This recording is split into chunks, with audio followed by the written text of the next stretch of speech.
Welcome to VD91 news. కమలాపూర్లో రైతుల రాస్తారోకో ధాన్యం కొనుగోలు చేయాలని డిమాండ్.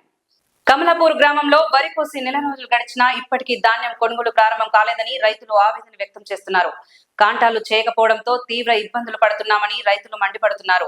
ధాన్యం కొనుగోలు వెంటనే ప్రారంభించాలని డిమాండ్ చేస్తూ రైతులు రోడ్డుపై రాస్తారోకో నిర్వహించారు.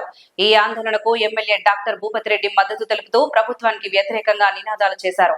తక్షణమే జిల్లా కలెక్టర్ స్పందించి ధాన్యం కొనుగోలు ప్రక్రియను ప్రారంభించాలని రైతులు డిమాండ్ చేస్తున్నారు.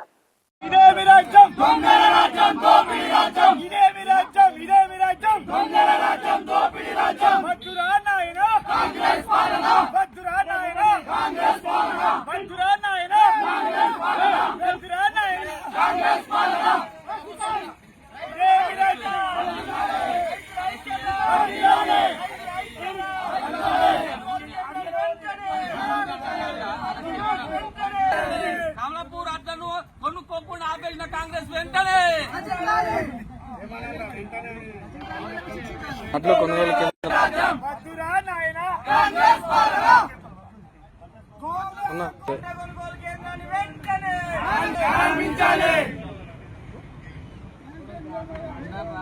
అవునే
ఏమైంది?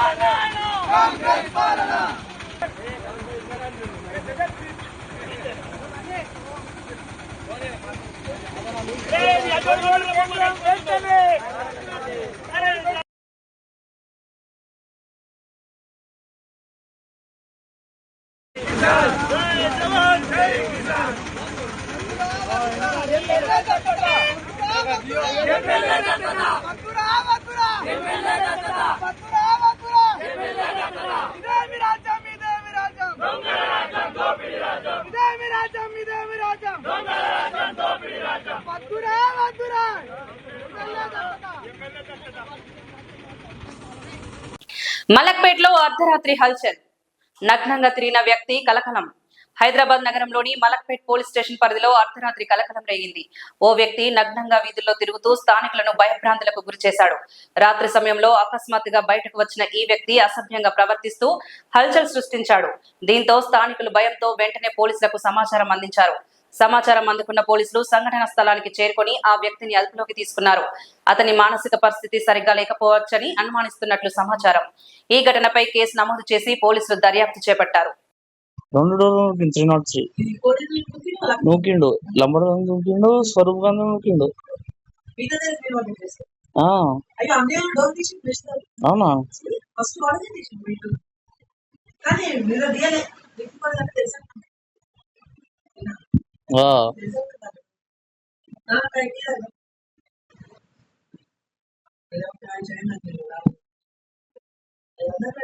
వాడు పక్కా తురుకోనట్టుంది.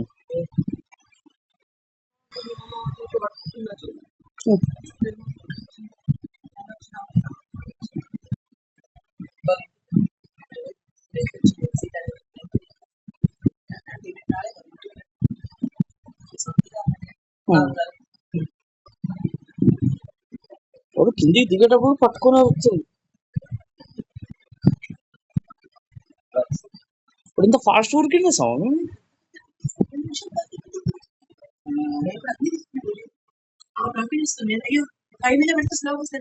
విజయవాడలో ఆటో దగ్ధం, చేపల మార్కెట్ వద్ద అగ్ని ప్రమాదం. విజయవాడలోని 1 టౌన్ చేపల మార్కెట్ వద్ద అగ్ని ప్రమాదం చోటు చేసుకుంది. ఓ ఆటో రిక్షా అకస్మాత్తుగా మంటలు అంటుకుని పూర్తిగా దగ్ధమైంది. చూస్తుండగానే మంటలు ఆటోను చుట్టుముట్టడంతో అక్కడ ఉన్నవారు భయాందోళనకు గురయ్యారు. ప్రాణభయంతో డ్రైవర్ వెంటనే ఆటో నుండి బయటకు పరుగులు తీశాడు.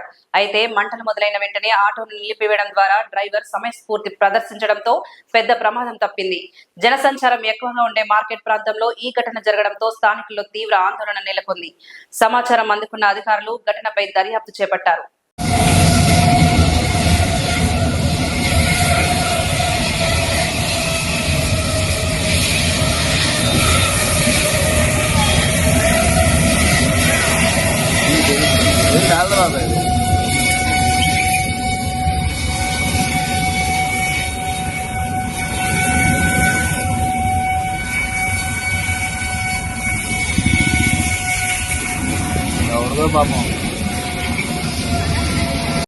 జ్యూస్ పేరుతో విష ప్రయోగం, 4 ఏళ్ల బాలుడిపై హత్యాయత్నం. హైదరాబాద్ నగరంలో అమానవీయ ఘటన వెలుగు చూసింది. జ్యూస్ అని నమ్మబలికి 4 ఏళ్ల బాలుడికి యాసిడ్ తాగించిన దారుణం బోడుప్పల్ పరిధిలో చోటు చేసుకుంది. నాగరాజు, సంధ్య దంపతుల కుమారుడు కార్తీక్ పై ఈ దాడి జరిగినట్లు సమాచారం. ఈ ఘటనకు నాగరాజు సోదరుడి భార్య మంజుల బాధ్యురాలుగా ఆరోపణలు ఉన్నాయి. కార్తీక్ పై కుటుంబంలో ఎక్కువ ప్రేమ చూపుతున్నారని అసూయతో ఈ ఘాతుకానికి పాల్పడినట్లు తెలుస్తోంది. ఇదే కాకుండా గతంలో కూడా తన కుమారుడిపై హత్యాయత్నం చేసినట్లు బాధిత బాలుడి తల్లి పోలీసులకు ఫిర్యాదు చేసినట్లు సమాచారం. బాలుడి ఆరోగ్య పరిస్థితిపై ఇంకా పూర్తి వివరాలు తెలియాల్సి ఉంది. ఈ ఘటనపై కేసు నమోదు చేసిన పోలీసులు దర్యాప్తు కొనసాగిస్తున్నారు.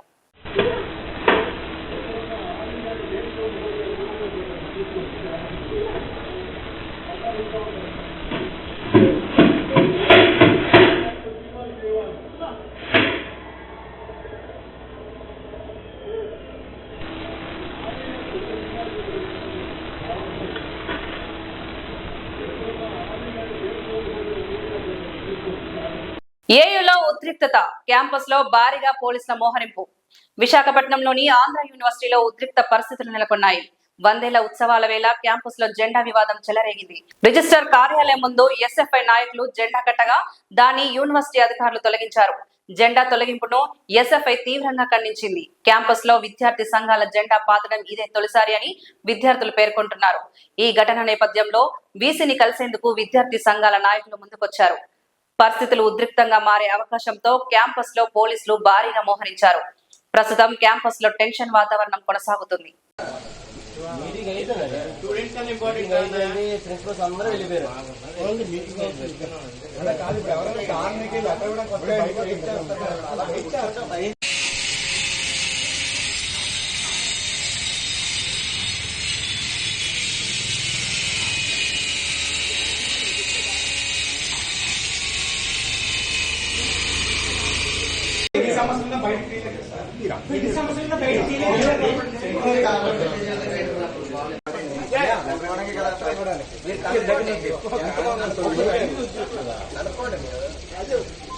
డీలిమిటేషన్ బిల్లుకు వ్యతిరేకంగా నిలవాలి, సిపిఐ డిమాండ్. డీలిమిటేషన్ బిల్లును CM Chandrababu Naidu, YS Jaganmohan Reddy, deputy CM Pawan Kalyan వ్యతిరేకించాలని సిపిఐ రాష్ట్ర కార్యదర్శి గుజ్జుల ఈశ్వరయ్య డిమాండ్ చేశారు. విజయవాడలో నిర్వహించిన విలేకరుల సమావేశంలో ఆయన మాట్లాడుతూ దక్షిణాది రాష్ట్రాలకు నష్టం చేకూర్చేలా కేంద్ర ప్రభుత్వం డీలిమిటేషన్ బిల్లును తీసుకొస్తుందని ఆరోపించారు. మహిళా బిల్లును సిపిఐ స్వాగతిస్తున్నప్పటికీ అదే ముసుగులో కీలక బిల్లును ఆమోదించేందుకు కేంద్రం కుట్ర చేస్తుందని విమర్శించారు. డీలిమిటేషన్ ద్వారా నియోజకవర్గాల పునర్విభజన జరిగితే దక్షిణాది రాష్ట్రాల్లో ఎంపీ స్థానాలు తగ్గే ప్రమాదం ఉందన్నారు. పార్లమెంట్ స్థానాలను 550 నుండి 850 వరకు పెంచే యత్నం జరుగుతుందని, ఇది ఉత్తరాది రాష్ట్రాలకు లాభం చేకూర్చేలా ఉందని తెలిపారు. ఈ నేపథ్యంలో టీడీపీ, జనసేన, వైసీపీ ఎంపీలు పార్లమెంట్ లో డీలిమిటేషన్ బిల్లుకు వ్యతిరేకంగా ఓటు వేయాలని ఆయన కోరారు. ఈ అంశంపై విస్తృత చర్చ జరగాలని, దక్షిణాది రాష్ట్రాలు అప్రమత్తంగా ఉండాలని ఈశ్వరయ్య సూచించారు. వర్గాల పునర్విభజన జరగాలి. దాని తర్వాతనే మహిళా రిజర్వేషన్ బిల్లును ఇంప్లిమెంట్ చేస్తామని, మహిళా రిజర్వేషన్ బిల్ అని చెప్పేసి ముందుకు తీసుకొని రావడంలో దాని యొక్క కుట్ర కోణం దాగిందని చెప్పి మేము భావిస్తూ ఉన్నాం. ఏంటి ఆ కుట్ర? మీడియా సోదరులందరికీ నమస్కారం. ఈరోజు పార్లమెంటులో ఎన్డీఏ ప్రభుత్వం నరేంద్ర మోడీ గారి నాయకత్వంలో 3 రోజుల పాటు పార్లమెంటు ప్రత్యేక సమావేశాలు నిర్వహించి ఈ పార్లమెంటు సమావేశాల్లో మహిళా బిల్లుకు సంబంధించి నియోజకవర్గాల పునర్విభజనకు సంబంధించినటువంటి బిల్లులు ఆమోదింపజేసుకోవడానికి పార్లమెంటు సమావేశాన్ని ఏర్పాటు చేస్తూ ఉన్నారు. ఈ నేపథ్యంలో ఆంధ్రప్రదేశ్ రాష్ట్ర ముఖ్యమంత్రి నారా చంద్రబాబు నాయుడు గారు వివిధ రాజకీయ పక్షాల యొక్క సంపూర్ణమైనటువంటి మద్దతును కోరుతూ మహిళా బిల్లులు అందరం కూడా ఆమోదిద్దామనేటువంటి పిలుపుతో వారు మా పార్టీకి ఉత్తరాన్ని పంపడం జరిగింది. అయితే మేము మహిళా బిల్లుకు సంబంధించినటువంటి విషయంలో మేము ఏమాత్రం కూడా వ్యతిరేకం కాదు. మహిళా బిల్లును ఇంప్లిమెంట్ చేయమని చెప్పి మేము అనేక దశల్లో డిమాండ్ చేసేట్టు వాళ్ళం. అసలు భారత కమ్యూనిస్ట్ పార్టీ సిపిఐ ఉమ్మడి కమ్యూనిస్టు పార్టీగానే పార్లమెంటుల్లో చట్టసభల్లో మహిళలకు రిజర్వేషన్ కావాలని చెప్పి డిమాండ్ చేసినటువంటి పార్టీ కమ్యూనిస్టు పార్టీ. 1952 నుంచి 1966 వరకు శ్రీమతి రేణుకా చక్రవర్తి గారు 3 సార్లు పార్లమెంటు సభ్యురాలుగా ఉన్నటువంటి సందర్భంలో పార్లమెంట్లో ఈ అంశంపై రైజ్ చేసి మహిళా సాధికారత కోసం వారు పార్లమెంటు వేదికగా ఆ రోజు ఉన్నటువంటి ప్రభుత్వాలపైన పోరాటం చేశారు. వారి తర్వాత 7 సార్లు పార్లమెంటు సభ్యురాలుగా ఉన్నటువంటి శ్రీమతి సిపిఐ ఎంపీ గారు గీతా ముఖర్జీ గారు దీనిపైన చాలా పెద్ద ఎత్తున పోరాటం చేసి నాడున్నటువంటి రాజకీయ పార్టీలన్నిటినీ కూడా పార్లమెంట్లో ఒప్పించడానికి కావాల్సినటువంటి ప్రయత్నం చేసి పోరాటం చేస్తే వారి నేతృత్వంలోనే మహిళా బిల్లుకు సంబంధించి సెలక్షన్ కమిటీ చైర్మన్గా పార్లమెంట్ నియమిస్తే ఆమె దేశంలో అనేక రాష్ట్రాలను పర్యటన చేసి ఆ బిల్లును తీసుకొని వచ్చి పార్లమెంట్లో ప్రవేశపెడితే నాడున్నటువంటి భారతీయ జనతా పార్టీ బీజేపీకి సంబంధించినటువంటి ఉమాభారతి గారు అదేవిధంగా దేశంలో ఉన్నటువంటి వివిధ పార్టీలు అది 5 దఫాలుగా పార్లమెంట్లో బిల్లు పెడితే వాటన్నిటినీ రకరకాల పేరుతో మోకాలడ్డినటువంటి చరిత్ర భారతీయ జనతా పార్టీకి నాడు కలిగింది. అయితే ఈరోజు 131వ రాజ్యాంగ సవరణ ద్వారా మహిళా బిల్లు పేరుతో పార్లమెంట్లో పెద్ద ఎత్తున ఈరోజు ఒక మాయాజాలానికి నరేంద్ర మోడీ గారి ప్రభుత్వం తెరలేపిందని చెప్పి మేము భావిస్తూ ఉన్నాం. మహిళా బిల్లు వరకు అయితే ఎవరికి అభ్యంతరం ఉండాల్సినటువంటి అవసరం లేదు. అయితే దీనికి సంబంధించినటువంటి మహిళా బిల్లుకు సంబంధించిన దాంట్లో కూడా నిన్నటి యానీ రాజా గారు NFIW జాతీయ ప్రధాన కార్యదర్శిగా మొన్నటి వరకు పనిచేసినటువంటి జాతీయ ప్రధాన కార్యదర్శి యానీ రాజా గారు పార్లమెంట్లో చట్టాన్ని అడ్డుకుంటున్న నేపథ్యంలో కోర్టులో కేసు వేసి సుప్రీంకోర్టులో కేసు వేస్తే ప్రముఖ న్యాయవాది ప్రశాంత్ భూషణ్ గారు దీనిపైన వాదించి దాన్ని విజయం సాధించి పార్లమెంట్లో వ్యతిరేకించేటువంటి పార్టీలకు మొటిక్కాయలు వేసినటువంటి పరిస్థితి కూడా ఈ సందర్భంగా గుర్తు చేస్తూ ఉన్నాం. కాబట్టి సిపిఐ ఎప్పుడు కూడా మహిళా బిల్లుకు సంబంధించిన దాంట్లో అనుకూలంగానే ఉందని చెప్పి మేము ఈ సందర్భంగా తెలియజేస్తూ ఉన్నాం. అదే సందర్భంలోనే పార్లమెంట్లో రైజ్ అయినటువంటి అనేక అంశాలపైన ఎస్సీ ఎస్టీలకు సంబంధించినటువంటి విషయంలో కానీ అదేవిధంగా ఓబీసీ మహిళలకు సంబంధించిన విషయంలో కానీ వాటికి సంబంధించి రాజ్యాంగంలో పొందుపరచినటువంటి అంశాలను కూడా వెలికి తీసి ఇది ఒక లౌకిక ప్రజాస్వామ్యం కాబట్టి దీనిపైన క్రమేణా జరిగేటువంటి చర్చలో అలాంటి అణగారిన వర్గాలను కూడా పరిగణలోకి తీసుకోవచ్చు, దీన్ని ఆమోదింపజేయండి అని చెప్పి మేము డిమాండ్ చేశాం. కానీ ఆ సందర్భంలో వీరు అనుకూలంగా లేకపోవడం పదే వ్యతిరేకించడంతో అది వాయిదా పడింది. ఈరోజు అల్టిమేట్ చాలా శుభదినం అని చెప్పేసి బూర్జువా రాజకీయ పార్టీలు గొప్పగా ప్రచారం చేసుకుంటున్నాయి. మేము ఈ సందర్భంలోనే 3 బిల్లులు తీసుకొని రావడానికి భారతీయ జనతా పార్టీ ప్రయత్నం చేస్తూ ఉంది. అందులో మహిళా బిల్లును ప్రధానంగా పెట్టి దాని మాయాజాలంలో మిగతా బిల్లులు ఆమోదింపజేయడానికి ఒక ప్రయత్నం చేస్తూ ఉంది. మరి ఇందులో దాగి ఉన్నటువంటిది మహిళలకు 33% రిజర్వేషన్ అనేటువంటిది ఇప్పుడున్నటువంటి 543 పార్లమెంటు సీట్లలో ఇవ్వద్దని చెప్పి ఎవరైనా చెప్పారా? 2023లో మీరు నారీ శక్తిమన్ అని చెప్పేసి ఈ బిల్లు ప్రవేశపెట్టి ఆమోదింపజేసినప్పుడు ఇదే నరేంద్ర మోడీ గారు 2024లో అమలు కాదు, 2029లో అమలు కాదు, 2034లో దీన్ని అమలు చేస్తామని చెప్పినటువంటి మాట అవాస్తవం అని చెప్పి మేము అడుగుతాను. 2000 వస్తే ఇప్పుడు కాదులే అని చెప్పేసి 25 సంవత్సరాల పాటు దాన్ని వాయిదా వేశారు.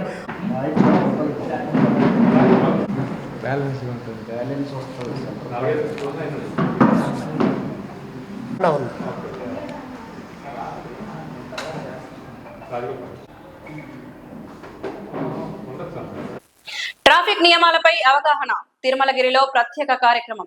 మల్కాజ్గిరి కమిషనర్ ఆదేశాల మేరకు అరైవ్ కార్యక్రమం భాగంగా తిరుమలగిరి పోలీస్ స్టేషన్ పరిధిలో అవగాహన కార్యక్రమం నిర్వహించారు. లా అండ్ ఆర్డర్, ట్రాఫిక్ పోలీసులు సంయుక్తంగా ఈ కార్యక్రమాన్ని చేపట్టారు. ఈ కార్యక్రమానికి ముఖ్య అతిథిగా మల్కాజ్గిరి డీసీపీ సిహెచ్ శ్రీధర్ హాజరయ్యారు. ఈ సందర్భంగా ప్రజలకు ట్రాఫిక్ నియమాలు, జాగ్రత్తలపై అవగాహన కల్పించారు. ట్రాఫిక్ ఉల్లంఘనలు చేయకుండా నిబంధనలు పాటిస్తామని పాల్గొన్న వారితో ప్రతిజ్ఞ చేయించారు. డీసీపీ శ్రీధర్ మాట్లాడుతూ ట్రాఫిక్ నియమాలు పాటించడం ద్వారా తమ ప్రాణాలను కాపాడుకోవడమే కాకుండా ఇతరుల ప్రాణాలను కూడా రక్షించవచ్చని తెలిపారు. డాక్టర్ బాబాసాహెబ్ అంబేద్కర్ అందించిన రాజ్యాంగ స్ఫూర్తిని గుర్తుంచుకొని ప్రతి ఒక్కరూ నిబంధనలు పాటించాలని పిలుపునిచ్చారు. ఈ కార్యక్రమంలో Tirumalagiri ACP Shankarraju, CI Nagaraju, traffic CI రమణయ్యతో పాటు ఇతర పోలీసులు పాల్గొన్నారు.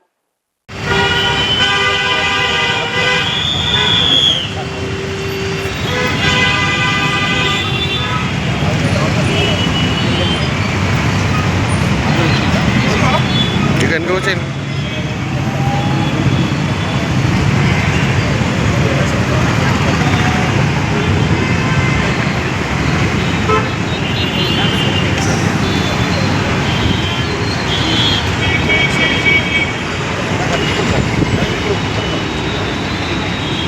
వెళ్ళిన మనిషి ఇంటికి రావాలి, క్షేమంగా ఇంటికి రావాలనేటటువంటి ఉద్దేశంతో తెలంగాణ పోలీస్ శాఖ తరఫున అలైవ్ అంటే ఏంది, క్షేమంగా తిరిగి రావాలని చెప్పేసి అన్నట్టు. మళ్ళీ రండి, అలైవ్ జీవించి రండి అంటే ఎట్లా ఉందంటే ఈరోజు ఏ పని మీద బయటికి వెళ్ళినా, మనం నడుచుకుంటూ బయటికి వెళ్ళినా, సైకిల్ మీద బయటికి వెళ్ళినా, 2 వీలర్ మీద, మోటార్ బైక్ మీద బయటికి వెళ్ళినా, ఆటోలో బయటికి వెళ్ళినా, కార్లో బయటికి వెళ్ళినా గ్యారంటీ ఉందా వస్తామని? ఏం లేదు. ఇంటి బయటికి వెళ్ళి సందు తిరిగేంత వరకు ఎవడు గుర్తాడో తెలియదు. ఎందుకు అంటే పూర్తి నిర్లక్ష్యం. అది మన వైపు నుంచి ఉంటుంది నిర్లక్ష్యము, ఎదుటి వాళ్ళ వైపు నుంచి ఉంటుంది. ఎవరికి వాళ్ళు అందరికీ తొందర ఈ రోజుల్లో. ప్రతి ఒక్కరు కూడా ప్రధానమంత్రి కన్నా టైం దొరుకుతుందో లేదో కానీ మనకు మాత్రం బండి ఎక్కితే టైం దొరకదు. అంత అర్జెన్సీ ఉంటుంది, మనకు చాలా పనులు ఉంటాయి. కాబట్టి ఆ నిర్లక్ష్యం అనేటటువంటిది పోవాలి, ప్రాణానికి ఉన్న విలువ తెలియాలి. ఎందుకంటే ఇందాక ఏసీబీ గారు చెప్పినట్టు జీవితం ఒక్కసారి వస్తుంది. సరే మళ్ళీ మత విశ్వాసాలు మనకు చాలా రకాలుగా ఉండొచ్చు, మళ్ళీ చచ్చిపోతే మళ్ళీ ఊడతామా లేదా అదంతా తర్వాత. కానీ ఇప్పుడు మాత్రం ఉన్న జీవితం ఒకటే మనకి. ఇది ఈ జీవితాన్ని దేనికి పనికి మాలిన కారణం వల్ల, దానివల్ల మనకి ఏదో నిజంగా అనారోగ్యం పాడై మనం చేసిన కర్మ వల్ల ఏదో ఇబ్బంది ఎదురై మనకు చావు రాదు. కేవలము మన నిర్లక్ష్యంతో, మన అతి తెలివితోటి మనం కొని తెచ్చుకుంటున్నాము. ఇప్పుడు అందరూ కూడా ప్రపంచంలో గమనిస్తుంటారు ఏం జరుగుతుంది ఇప్పుడు ప్రపంచంలో.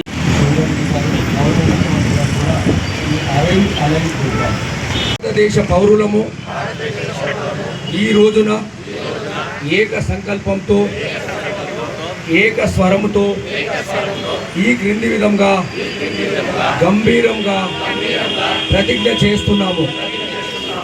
మేము మా డ్రైవింగ్ ప్రవర్తనను, అన్ని ట్రాఫిక్ నియమ నిబంధనలను ఖచ్చితంగా పాటిస్తామని ప్రతిజ్ఞ చేస్తున్నాము. మేము ఇవి ఈనాటి బులెటిన్లు. మరో బులెటిన్ తో మళ్ళీ కలుద్దాం. అంతవరకు సెలవు.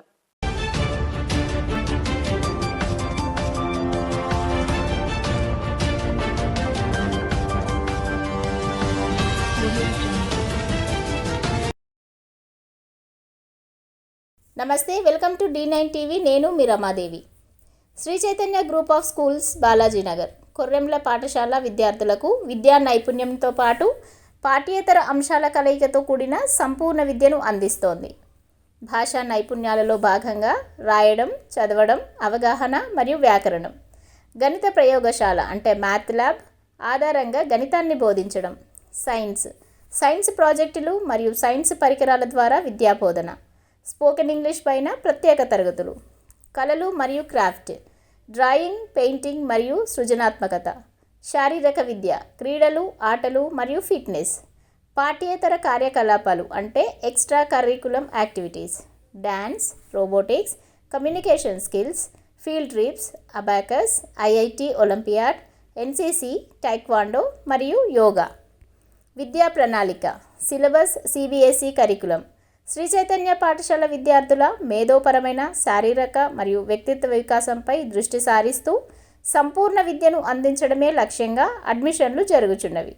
క్వాలిటీ మరియు స్కిల్ బేస్డ్ ఎడ్యుకేషన్ గురించి సంప్రదించాల్సిన నెంబర్లు 6305605061 మరియు 9000414233.